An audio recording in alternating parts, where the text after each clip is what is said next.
টক ঝাল মিষ্টি বড়ইয়ের আচার কার কার ভালো লাগে খেতে।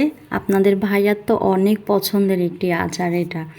তো দেখতে পাচ্ছেন কি সুন্দর লোভনীয়, তাই না? একদম বড়ই আর হলো যে তেঁতুল দিয়ে আচার তৈরি করে নিয়েছি। তো কিভাবে কি করেছি পুরো রেসিপিটা আপনাদের সাথে শেয়ার করছি। আসসালামু আলাইকুম, welcome back to my channel and পেস্টুর কাপলস কিচেন। আমি নিকিতা নূপুর। কেমন আছেন সবাই? আশা করি অনেক ভালো আছেন। আলহামদুলিল্লাহ, আমরাও অনেক ভালো আছি। সকালে ঘুম থেকে উঠেই তো আগে আমি বড়ইগুলো ভিজিয়ে দিয়েছি, কারণ 2-3 ঘন্টা না ভিজলে কিন্তু নরম হবে না।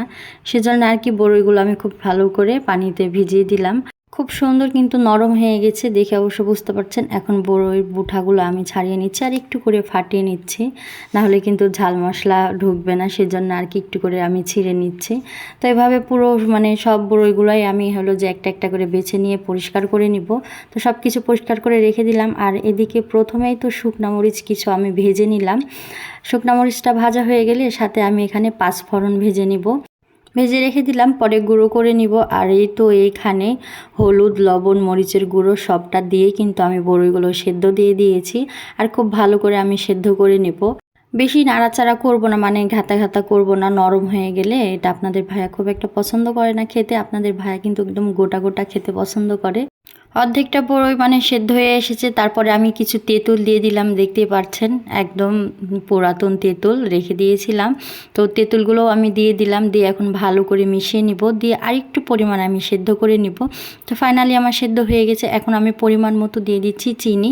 আপনারা চাইলে কম বেশি করে দিতে পারেন, কারণ সুগার আছে সেজন্য আর কি আমি বেশি মিষ্টি দেইনি। তো টক ঝাল মিষ্টি বড়ইয়ের আচারটা আমি তৈরি করব।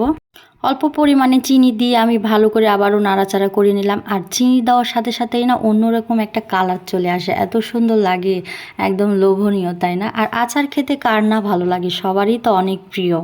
তো এই তো এখানে বেশ কিছু কোয়া রসুন আমি নিয়ে নিয়েছি, দিয়ে তো ভালো করে গোটা গোটা রসুনগুলো কিন্তু আমি ভেজে নিচ্ছি। হালকা করে ভাজা হয়ে গেল, তারপরে কয়েকটা আমি শুকনো মরিচ ভেঙে দিলাম। তো একসঙ্গে এটাকে আমি ভালো করে ভেজে নিয়েছি। আর এখন তেলে দিয়ে নিব। তো তেলে দেওয়ার পরে খুব সুন্দর করে নাড়াচাড়া করে আমি এটাকে মিশিয়ে নিব। আর কিছুক্ষণ ভালো করে আমি জাল করে নিব। তারপরে তো ওইদিকে ভেজে রাখা মশলাগুলোও আমি গুঁড়ো করে রেখেছি।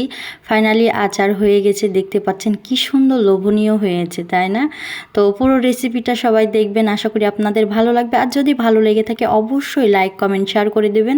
তো গুঁড়ো মশলাটা কিন্তু উপর থেকে আমি ছিটিয়ে দিলাম। আর এই মশলাটা দিলে কিন্তু অন্যরকম একটা ফ্লেভার আসে, খেতেও কিন্তু অনেক ভালো লাগে।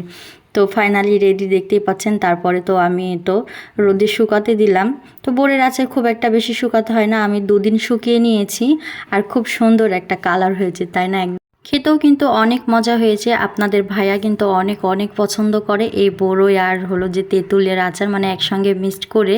আজকে এই পর্যন্তই। নেক্সট টাইম অন্য কোনো ভিডিও নিয়ে হাজির হয়ে যাবো আবার আপনাদের সামনে। ততক্ষণে সবাই ভালো থাকবেন, সুস্থ থাকবেন। আল্লাহ হাফিজ।